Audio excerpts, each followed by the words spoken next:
నంద్యాల జిల్లా మండల కేంద్రమైన పాములపాడులో ప్రభుత్వ వైద్యశాలలో ఉచితంగా పంపిణీ చేసే మాతర్లు చెత్త కుప్పలో వేశారనే సంఘటనపై వైద్యాధికారి నాగలక్ష్మి స్పందిస్తూ అవి వర్షానికి తడిసినటువంటివి మరియు కలరు మార్పు చెందినటువంటివి, కాలం చెందినటువంటి మాతర్లు మాత్రమే చెత్త కుప్పలో వేశామని ఆమె మీడియాకు తెలియజేశారు.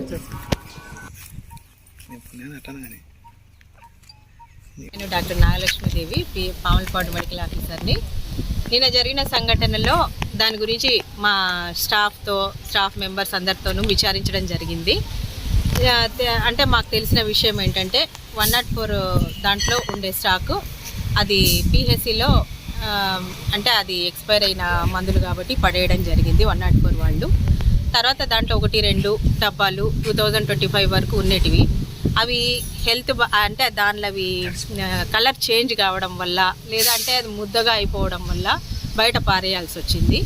ఇంత తప్ప కావాలని మేము చేసింది ఏమీ లేదు. ప్రభుత్వ మందుల్ని మేమైతే ఏమి నిర్లక్ష్యంగా వ్యవహరించలేదు. దాన్ని ప్రభుత్వ మందుల్ని దుర్వినియోగం ఏం చెయ్యలేదు. ఇంతకు ముందు కూడా ఇట్లాంటివి ఏమీ మాకు జరగలేదు. మా దాంట్లో ఇది ఫస్ట్ టైం కాబట్టి ఇంకొకసారి ఇట్లా జరగకుండా మేము చూసుకుంటాం.